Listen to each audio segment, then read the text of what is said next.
இந்த முறை நம்முடைய திராவிட முன்னேற்ற கழகம் ஆட்சிக்கு வராம இருந்திருக்கலாம். ஆனா மக்கள் நமக்கு ஒரு மிகப்பெரிய ஒரு கடமையை கொடுத்திருக்கிறாங்க. எதிர்கட்சி தலைவரா இருங்க, எதிர்கட்சியா நீங்க செயல்படணும்னு மக்கள் நம்ம மேல் நம்பிக்கை வச்சு இந்த பொறுப்பை நம்மகிட்ட கொடுத்திருக்கிறாங்க. இந்த ரிசல்ட் உண்மையாகவே நாம எதிர்பார்க்காத ரிசல்ட் தான்.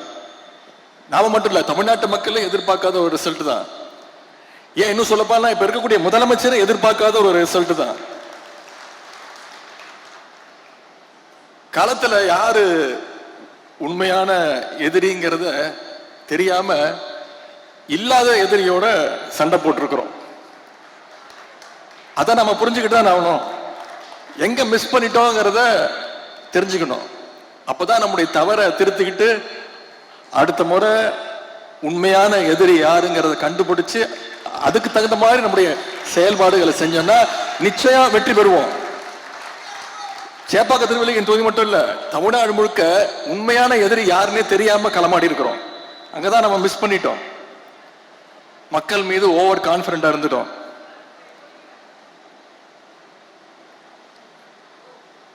ஊர் ஊரா போய் ஓட்டு கேட்டோம், தெரு தெருவா ஓட்டு கேட்டோம். நம்ம தலைவர் தமிழ்நாடு முழுக்க போய் ஓட்டு கேட்டாரு. ஆனா எங்க தெரியும் மிஸ் பண்ணிட்டோம்? நம்ம வீட்டில் இருக்கக்கூடிய நம்ம குடும்பத்துக்கிட்ட ஓட்டு கேட்க மறந்துட்டோம். நம்ம வீட்டில் இருக்கக்கூடிய நம்ம பசங்க கிட்ட, நம்முடைய உறவினர்கிட்ட நம்முடைய சாதனையை சொல்ல தவறிட்டோம். இனி வர்ற காலங்களில் அந்த தவறை நாம திருத்திக்கணும். முதல்ல நம்ம வீட்டு பசங்களை அரசியல் படுத்தணும். கலைஞருடைய திட்டங்களை, நம்ம கொண்டு வந்த சாதனைகளை, இப்ப இந்த ஆட்சியில் நடக்கக்கூடிய அலங்கோலங்களை எல்லாம் தினமும் நம்ம வீட்டில் நாம பேசணும். இன்னைக்கு இந்த புதிய அரசு பொறுப்பேற்று 25 நாள் ஆச்சு. உருப்படியா ஏதாவது ஒரு திட்டம் கொண்டு வந்திருக்கீங்கன்னு சொல்ல முடியுமா? ஒரு திட்டமும் கிடையாது. ஏற்கனவே டியூட்டியில் இருக்கக்கூடிய போலீஸ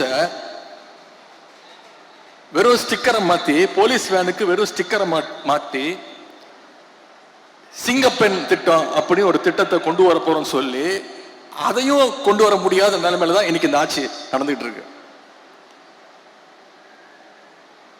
அதாவது ஒரு கூடுதல் செலவு இல்லாத ஒரு திட்டத்தை கூட தொடங்கி வைக்கிறதுக்கு வக்கில்லாத ஒரு சோஃபா மாடல் ஆட்சி இன்னைக்கு நடந்துகிட்டு இருக்கு. யோசிச்சு பாருங்க, 2021 நம்ம தலைவர் முதலமைச்சர் பொறுப்பு ஏற்கும்போது முதல் நாள் கையெழுத்து போட்டார். என்னென்ன திட்டங்கள் நம்ம கொண்டு வந்தோம்? மகளிருக்கு விடியல் பயண திட்டம் முதல் கையெழுத்து போட்டார். முதல் நாளே கொண்டு வந்தார். அப்ப இருந்த நிலைமை என்ன உங்களுக்கு தெரியும். நிதி நிலைமை மோசம். கொரோனா 2வது நாள் லாக்டவுன். முதல் நாளே கையெழுத்து போட்டார். மகளிர் விடியல் பயண திட்டம் கொண்டு வந்தாரு. கொரோனா நிவாரண நிதியா ஒவ்வொரு ரேஷன் அட்டைக்கும் 4000 ரூபாய் கொடுத்தார் நம்முடைய தலைவர். ஆவின் பால் லிட்டருக்கு 3 ரூபா குறைச்சாரு. பெட்ரோல் விலைய 2 ரூபா குறைச்சோம். இதெல்லாம் பண்ணது நம்முடைய திராவிட மாடல் அரசு, நம்முடைய கழக தலைவர் அவர்கள். ஆனா இன்னைக்கு இந்த சோஃபா மாடல் அரசு ஏதாவது ஒரு திட்டத்தை நிறைவேற்றி இருக்கிறாங்களா? நாம இந்த தேர்தலில் சில லட்சம் வாக்குகள் வித்தியாசத்துல தான் வெற்றி வாய்ப்பை இழந்திருக்கிறோம். நம்மளை விட ஒரு 16 லட்சம் வாக்குகள் அதிகம் பெற்று இன்னைக்கு இந்த ஆட்சி அமைஞ்சிருக்கு. அவங்க எப்படி ஆட்சி அமைஞ்சாங்க, 4ஆம் தேதிக்கு அப்புறம் என்னென்ன கூத்து நடந்ததுங்கிறதுலாம் நீங்க அத்தனை பேரும் தொலைக்காட்சியில பார்த்திருப்பீங்க. 4ஆம் தேதி இரவு நம்முடைய வெற்றி பெற்ற சட்டமன்ற உறுப்பினர்கள்லாம் தமிழ்நாட்டிலிருந்து எல்லா மாவட்டங்கள்ல இருந்தும் கிளம்பி சென்னைக்கு வரத்துக்கு, தலைவரை பார்க்கறதுக்கு பஸ்ல டிக்கெட்டு, ட்ரெயின்ல டிக்கெட்டு, பிளைட்ல டிக்கெட்டு புக் பண்ணிட்டு இருந்தாங்க. ஆனா இன்னைக்கு இருக்கக்கூடிய ஆளுங்கட்சி சட்டமன்ற உறுப்பினர்களும் அண்ணா திராவிட முன்னேற்ற கழகத்துடைய சட்டமன்ற உறுப்பினர்களும் யாருக்கும் தெரியாம திருட்டுத்தனமா எங்க போய் தங்கலான்னு ரிசார்ட்ல ரூம் புக் பண்ணிட்டு இருந்தாங்க. இதுதான் நம்ம திராவிட முன்னேற்ற கழகத்திற்கும் மற்ற இயக்கத்துக்கும் உள்ள வித்தியாசம். இதுதான் ஒரு தொண்டன் தலைமை மீது வச்சிருக்கக்கூடிய நம்பிக்கை. எந்த காலத்திலையும் திராவிட முன்னேற்ற கழகம் அந்த ரிசார்ட் பாலிடிக்ஸ், கூவத்தூர் மாதிரி ஒரு ரிசார்ட் பாலிடிக்ஸ் நம்முடைய தலைவர், நம்முடைய திராவிட முன்னேற்ற கழகம் என்னைக்கும் பண்ணாது. முக்கியமா தேர்தல் முடிவுகள் முழுசா வர்றதுக்கு முன்னாடியே நம்ம கூட கூட்டணி வச்சிருந்த கூடிய காங்கிரஸ் இயக்கம், துரோக கூட்டம், நம்ம பேரை சொல்லி நம்ம தலைவர் முகத்தை காட்டி வாக்குகளை பெற்று தலைவரை பார்த்து ஒரு நன்றி கூட சொல்லாம ஓடி போச்சு அந்த நன்றி கெட்ட கூட்டம். திமுக காரன் என்னைக்கும் மறக்க மாட்டான், மறக்க கூடாது. தமிழ்நாட்டு மக்களும் மறக்க மாட்டாங்க. 5 எம்எல்ஏக்களை அவங்களுக்கு சப்போர்ட் பண்ண வச்சு ஆட்சி அமைச்சாங்க. அது மட்டும் இல்ல, நம்முடைய கூட்டணியில் ஜெயிச்ச இன்னும் சில கூட்டணி கட்சிகள்ல நம்ம தலைவர்கிட்ட வந்து சொல்லிட்டு தலைவர் தான் போயிட்டு வாங்கினாங்க. நம்ம தலைவர் தயவு தான் இன்னைக்கு ஆட்சி நடந்துகிட்டு இருக்கு. ஆனா என்ன, முதல்ல போகும்போது வெளியில இருந்து ஆதரவுன்னு சொல்லிட்டு போனாங்க. அங்க போனோன்னு ஆசை யார விட்டுச்சு. முதல்ல எங்க போனாலும், இந்த முதலமைச்சர் எங்க போனாலும் முதல்ல சோஃபா போவோம். சோஃபா பின்னாடியே முதலமைச்சர் போவாரு. இப்ப அமைச்சரவையிலையும் இடம் பெற்றுறாங்க. அவங்களுக்கு வாழ்த்துக்கள். அவங்க எல்லாம் அமைச்சர் ஆகிறதுக்கு முன்னாடியே சட்டமன்றத்தில் அவங்களுக்கு வாழ்த்து சொன்னவன் தான் இந்த எதிர்கட்சி தலைவர். இதெல்லாம் நடக்கும்னு எனக்கு தெரியும். இப்படி நம்முடைய தலைவருடைய உழைப்பால வெற்றி பெற்று அந்த கட்சியுடைய ஆதரவோடு தான் இன்னைக்கு இந்த சோஃபா மாடல் ஆட்சி நடைபெற்றுக் கொண்டிருக்கிறது. இங்க இருக்கக்கூடிய ஆளுங்கட்சி இன்னைக்கு 108 இடங்கள்ல வெற்றி பெற்றிருக்கிறாங்க. இன்னொன்னு தெரியுமா, இந்த 108 தொகுதிகள்ல சில தொகுதிகள் தவிர கிட்டத்தட்ட ஒரு 106 தொகுதிகள்ல ஓட்டு போட்ட மக்களுக்கு யாரு சட்டமன்ற உறுப்பினர்னு தெரியாது. இன்னும் சொல்ல போனா மக்களுக்கு இல்ல, இப்ப இருக்கக்கூடிய முதலமைச்சருக்கு யார் சட்டமன்ற உறுப்பினர் யார் அமைச்சர்னு தெரியாது. சவால் வர்றேன். ஒரு 4 நாட்களுக்கு முன்பு தொலைக்காட்சிகள் செய்தி நீங்களா பார்த்திருப்பீங்க. திருவள்ளூர் மாவட்டத்தில் நைட்டு ஃபுல்லா கரண்ட் இல்லை. பொதுமக்கள் அத்தனை பேரும் தெருவுக்கு வந்து போராட்டத்தில் இறங்கிட்டாங்க. நிருபர்கள் போய் கேட்கறாங்க அவங்க கிட்ட, ஏன் வந்து இப்போ சாலை மறியல் பண்றீங்க, சட்டமன்ற உறுப்பினர் போய் பார்த்து கோரிக்கை வைக்க வேண்டியதானு. அப்ப அந்த மக்கள் எல்லாம் சொல்றாங்க, எங்களுக்கு சத்தியமா யார் எங்க சட்டமன்ற உறுப்பினரே தெரியாதுங்க, தெரிஞ்சாதானங்க போய் அவங்க வீட்டுல போய் நாங்க கேட்க முடியும் அப்படின்னு கேட்கறாங்க. இதுதான் இந்த சோஃபா மாடல் அரசினுடைய லட்சணம். ஓட்டு போட்ட மக்களுக்கு அவங்க எம்எல்ஏக்கள் யாருன்னு தெரியல, எம்எல்ஏக்களுக்கு அவங்க எந்த தொகுதியில் நின்று ஜெயிச்சோன்னு தெரியல. நேற்று ஒரு அமைச்சர் போய் நன்றி சொல்றாரு. அங்க இருக்கக்கூடிய மக்கள் சொல்றாங்க, இது உங்க தொகுதி கிடையாதுங்க, நாங்க உங்களுக்கு ஓட்டை போடலைங்க, நீங்க பக்கத்து தொகுதி அப்படின்னு. இப்படிப்பட்ட ஒரு கேடுகட்ட சோஃபா மாடல் ஆட்சி தான் இன்னைக்கு தமிழ்நாட்டில் நடந்துகிட்டு இருக்கு. இதெல்லாம் நான் சொல்லல, உண்மையாவே நடந்தது. தொலைக்காட்சிகளை நீங்க பார்த்திருப்பீங்க. அதுல இப்ப அவங்க வேட்பாளர் அறிவிச்சதெல்லாம் யாரு தெரியுமா, ஜெயிச்சவங்க எல்லாம் யாரு தெரியுமா, இப்ப அமைச்சர் இருக்கிறதெல்லாம் யாரு தெரியுமா, போதைப் பொருள் வித்தவர், கஞ்சா வித்தவர், பொண்டாட்டிய கொடுமைப்படுத்தி வீட்டுல போட்டு அடிச்சவர், சினிமா படத்துக்கு பிளாக்ல டிக்கெட் வித்தவர், புது சினிமாவை திருட்டு விசிடி வித்தவர், ஜோசியத்தால கேன்சரை சரி பண்ண முடியும்னு போலி வைத்தியம் பார்த்தவர், RSS சேர்ந்து காக்கி டவுசர் போட்டு சுத்தினவர், வாச்சாத்தி கொடுமைக்கு முக்கியமான காரணமா இருந்தவர், வேட்பாளர் அறிவுக்கு முந்தின நாள் வேற கட்சியிலிருந்து எகிரி குதிச்சு போனவர். இவங்கெல்லாம் இன்னைக்கு ஆளுங்கட்சியுடைய சட்டமன்ற உறுப்பினர்கள், அமைச்சர்கள். இவங்க பேரும் முதலமைச்சருக்கு தெரியாது.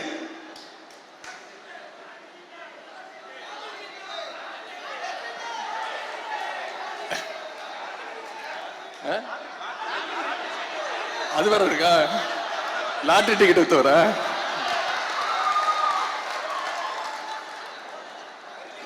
இதெல்லாம் முன்னாடியே தெரிஞ்சிருந்தா கரெக்டா சுதாரணமா இருந்திருக்கலாம். இதெல்லாம் தேர்தல் ரிசல்ட்டுக்கு அப்புறம் தான் நமக்கே தெரியுது. இன்னொரு கொடுமை என்ன தெரியுமா, இந்த ஆட்சியில அமைச்சர்கள் வந்திருக்கிறாங்கல்ல, நியமிக்கப்பட்டிருக்கிறாங்கல்ல, எந்த அமைச்சருக்கு எந்த துறைன்னு அமைச்சருக்கு தெரியல. ஒரு அமைச்சர் அவர் பிரஸ்ல கேட்கிறாரு, நான் சுற்றுச்சூழல் அமைச்சரா இல்ல சுற்றுலாத்துறை அமைச்சரா அப்படின்னு நிருபர்கிட்ட கேட்கிறாருங்க. இந்த மாதிரி ஒரு கேடு கெட்ட ஆட்சி எங்க பாத்திருக்கீங்களா? அமைச்சருக்கு தெரியல என்ன பொறுப்புன்னு, எந்த இலாக்கான்னு தெரியல, நிருபரை பார்த்து கேட்கிறாரு. ஒரு பழமொழி சொல்லுவாங்க, ஒரு கோமாளி அரண்மனைக்கு போறதாலேயே அவன் அரசன் ஆயிட மாட்டான், அந்த அரண்மனை தான் சர்க்கஸ் கூடாரமாக மாறிவிடும் அப்படின்னு ஒரு பழமொழி சொல்லுவாங்க. இன்னைக்கு அது நடந்துகிட்டு இருக்கு, கண்ணு முன்னாடி நடந்துகிட்டு இருக்கு. ஆனா ஒரு கோமாளி இல்ல, எல்லாமே கோமாளி. ரம்மியில சொல்லுவாங்கல்ல, 13 ஜோக்கரா வந்தா என்னையா பண்றது அப்படின்னு, அந்த நிலைமையில இன்னைக்கு இந்த சோஃபா மாடல் அரசு நடந்துகிட்டு இருக்கு. இதைத்தான் நம்முடைய தலைவர் சொன்னாங்க, இங்க அமைஞ்சிருக்கிறது ஒரு மாயாஜால கவர்ச்சி ஆட்சி அமைஞ்சிருக்கு அப்படின்னு சொன்னாங்க. 2 நாளுக்கு முன்பு நம்முடைய சிஎம் சார் நன்றி சொல்றதுக்காக திருச்சிக்கு போனாரு. திருச்சி கிழக்குக்கு. இங்க பெரம்பூர்ல ஜெயிச்சிருக்கிறாரு, இங்க இருக்கக்கூடிய பெரம்பூருக்கு போய் நன்றி சொல்றதுக்கு வக்கு இல்ல. இதுவும் நான் சொல்லிதான் போனாரு சட்டமன்றத்தில். நான் சொன்னேன், திருச்சிக்கு போய் முதல்ல நன்றி சொல்லுங்க, 20 நாள் முன்னாடி சொன்னேன். போனாரு, நன்றி சொன்னாரா?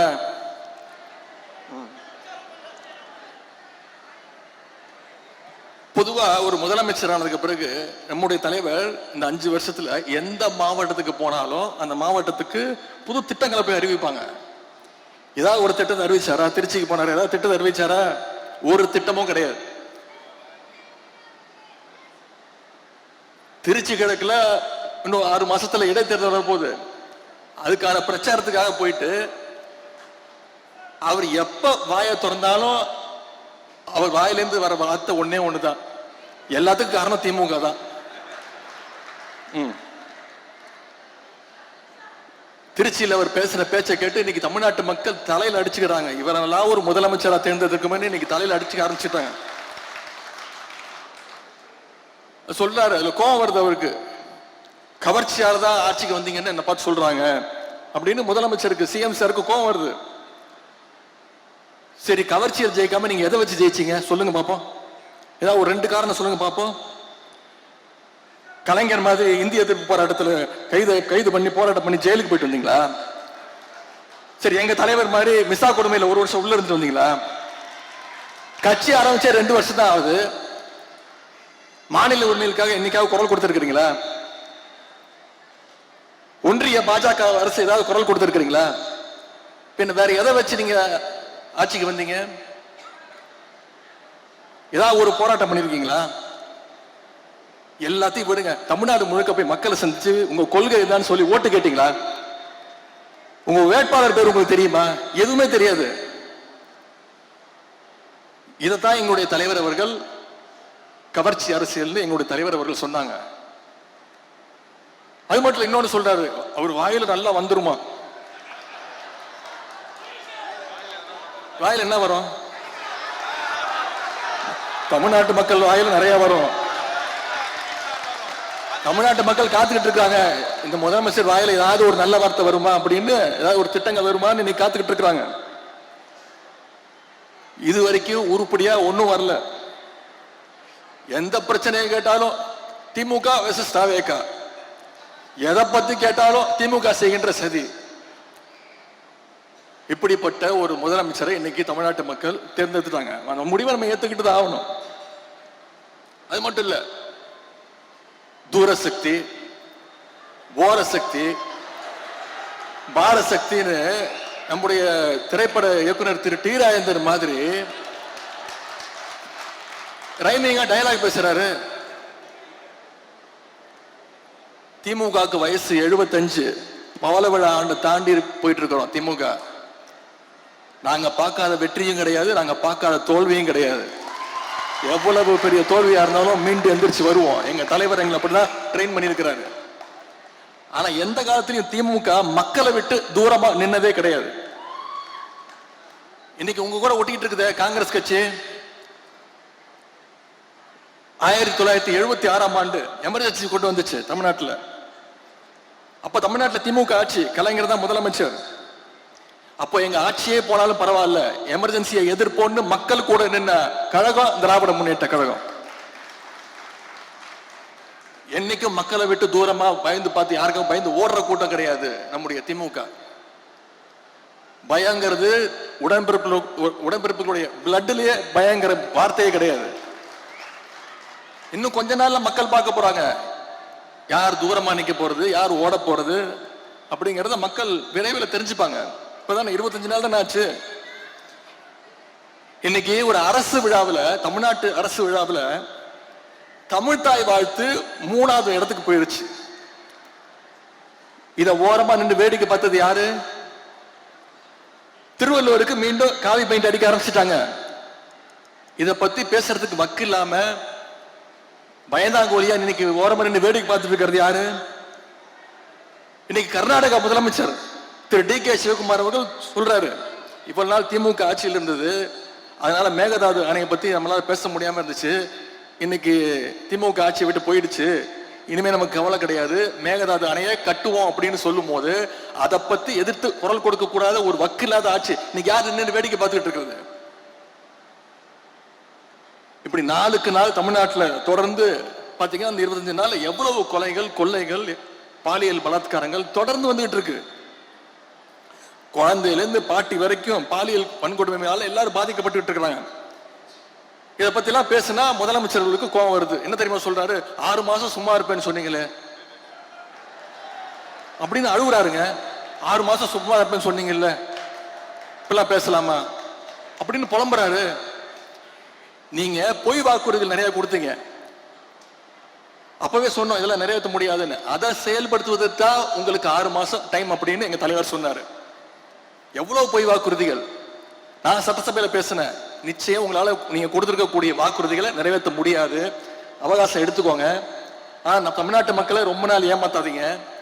எங்களுடைய தலைவர், எங்களுடைய திராவிட மாடல் அரசுல பல நல்ல திட்டங்களை கொடுத்தோம். மகளிர் உரிமை தொகை கொடுத்தோம், அதை கொடுங்க.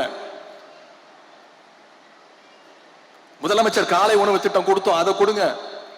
கல்வி ஊக்கத்தொகை கொடுத்தாரு எங்க தலைவர், அதெல்லாம் நிப்பாட்டிடாதீங்க. நடைபெற்றிருக்கக்கூடிய திட்டங்களை நிப்பாட்டக்கூடாதுன்னு நான் சட்டமன்றத்தில் பேசினேன். மக்களை ரொம்ப நேரம் காக்க வச்சிடாதீங்கன்னு சொன்னேன். இன்னைக்கு உங்க ஆட்சியுடைய கொடுமையை தமிழ்நாட்டு மக்களால அரை நாள் கூட தாங்க முடியலையே. புதுசா திட்டம் கொண்டு வரதுக்கு, வாக்குறுதி நிறைவேற்றுறதுக்கு 6 மாசம் டைம் ஓகே. ஆனா டெய்லி பிரச்சனை இருக்க, சட்டம் ஒழுங்கு பிரச்சனை இருக்கு, அதுல நீங்க சொதப்பினா நாங்களாம் வாயை மூடிட்டு சும்மா இருக்கணுமா, வேடிக்கை பார்க்கணுமா? நிச்சயம் குரல் கொடுப்போம், நிச்சயம் உங்க தவறுகளை சுட்டி காட்டுவோம். திமுக ஆட்சிக்கு வந்தப்போ 2021ஆம் ஆண்டு நம்முடைய தலைவர் சொன்னாங்க,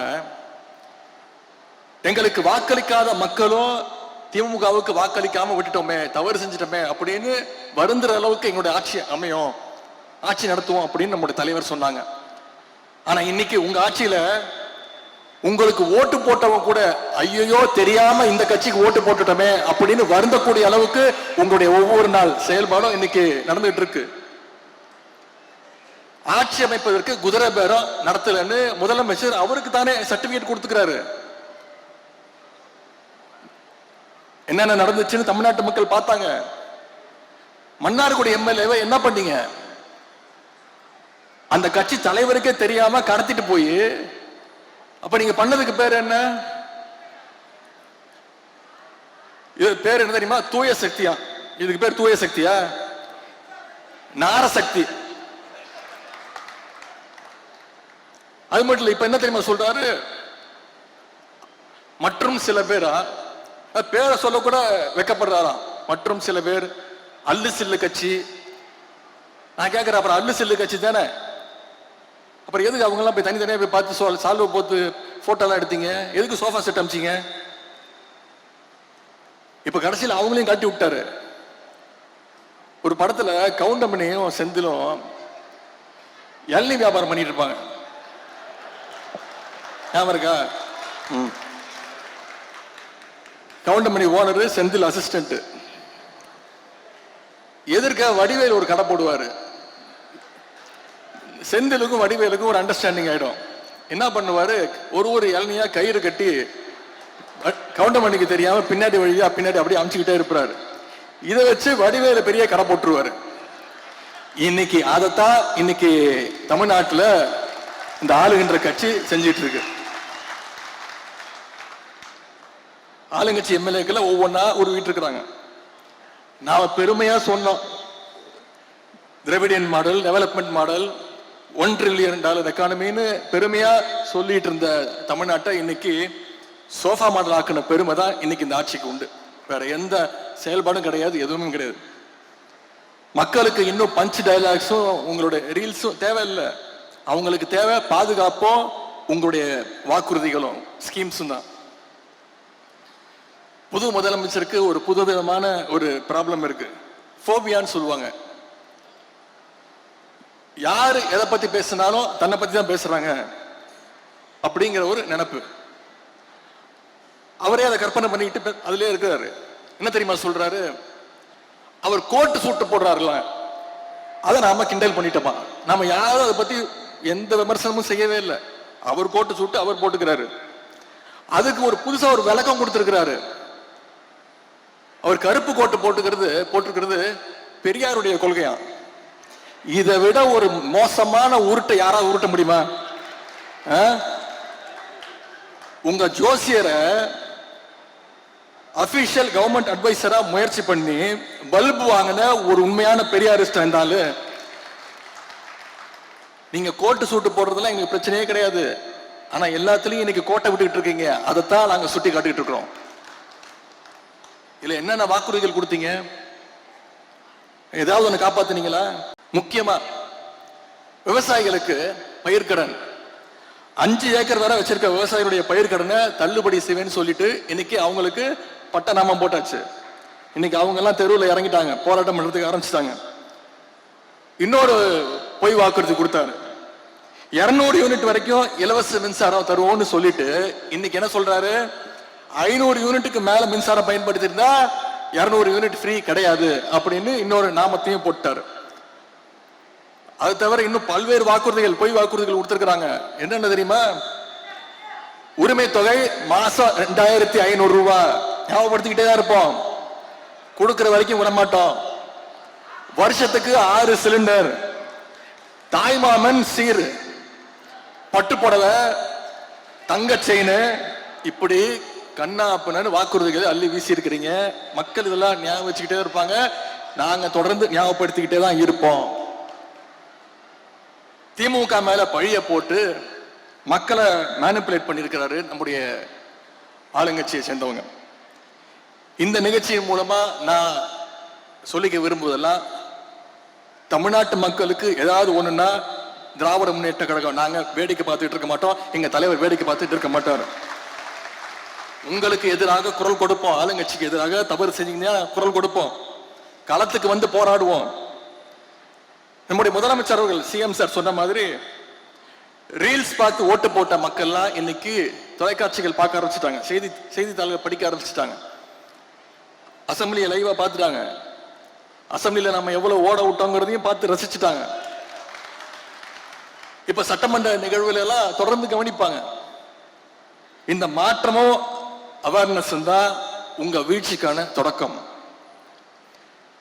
எல்லாத்துக்கும் திமுக மேல பழி போட்டு தப்பிச்சா நினைக்கிற உங்களோட கனவு இன்னைக்கு ஒரு நாள் பழிச்சிருக்கலாம், என்னைக்கும் பழிக்காது. தமிழ்நாட்டு மக்கள் விரைவில் உங்களுடைய முகத்திரைய கிழிப்பாங்க, உங்களுடைய உண்மையான முகத்தை அவங்க பார்ப்பாங்க. இந்த கவர்ச்சி அரசியலுக்கு நிச்சயம் ஒரு முடிவரை எழுதுவாங்க. சட்டமன்ற தேர்தல் முடிவுகள் தொடர்பாக நம்முடைய தலைவர் அவர்கள் ஒரு குழு அமைச்சிருக்கிறாங்க. தமிழ்நாடு முழுக்க அவங்க பயணம் பண்ணி நம்முடைய வேட்பாளர்கள், மாவட்ட நிர்வாகிகள்லாம் சந்திச்சு ஒவ்வொரு தொகுதியிலும் ஏன் வெற்றி வாய்ப்பை இழந்திருக்கிறோம், ஏன் வெற்றி வாய்ப்பை பெற்றிருக்கிறோம் அப்படின்னு கள ஆய்வு செஞ்சு நம்முடைய தலைவர்கிட்ட நிச்சயம் அவங்களுடைய கருத்துக்களை எல்லாம் சொல்லுவாங்க. அந்த கருத்துக்களுடைய அடிப்படையில் கழகத்துடைய நலன் கருதி நிச்சயம் நம்முடைய தலைவர் நல்ல முடிவை எடுப்பாங்க. வரும் காலங்களில் கழகம் வெற்றிகளை குவிக்க நாம் அத்தனை பேரும் ஒற்றுமையோடு ஒன்றாக இருந்து, இன்னைக்கு சேப்பாக்க திருவல்லிக்கேணி தொகுதியில் எந்த சிச்சுவேஷனாக இருந்தாலும், எந்த நிலைமையா இருந்தாலும் வெற்றி பெறுவோம்னு நிரூபிச்சு காட்டியிருக்கிறோம். அடுத்த முறை இதை விட பல மடங்கு பெரிய வெற்றியை நாம பெற்றே ஆகணும், நிச்சயம் பெறுவோம். அதற்கு வருகின்ற நாட்கள்ல சென்ற 5 வருடம் எப்படி களப்பணி ஆற்றணுமோ அதே போல நானும் உங்களோடு சேர்ந்து களப்பணி ஆற்றுவதற்கு தயாராக இருக்கின்றேன். மீண்டும் நம்முடைய கலைஞர் ஆட்சி, நம்முடைய தலைவர் தலைமையில மீண்டும் நம்முடைய தலைவர் அவர்கள் முத்துவேல் கருணாநிதி ஸ்டாலின் எனும் நான் அப்படின்னு அவர் மீண்டும் பதவி ஏற்கின்ற நாள் தூரத்தில் கிடையாது. அதை செஞ்சு காட்டுவோம் அப்படின்னு கூறிக்கொண்டு, எனக்கு இந்த மிகப்பெரிய வெற்றியை தேடித்தந்த சேப்பாக்கம் திருவல்லிக்கேணி தொகுதி மக்கள், உங்க மக்கள் நிர்வாகிகள், கழக நிர்வாகிகள், வந்திருக்கக்கூடிய தாய்மார்கள், என்னுடைய அருமை சகோதரிகள், உங்க அத்தனை பேருக்கும் மீண்டும் என்னுடைய நன்றியை தெரிவித்து வாய்ப்புக்கு நன்றி கூறி விடைபெறுகின்றேன். நன்றி, வணக்கம்.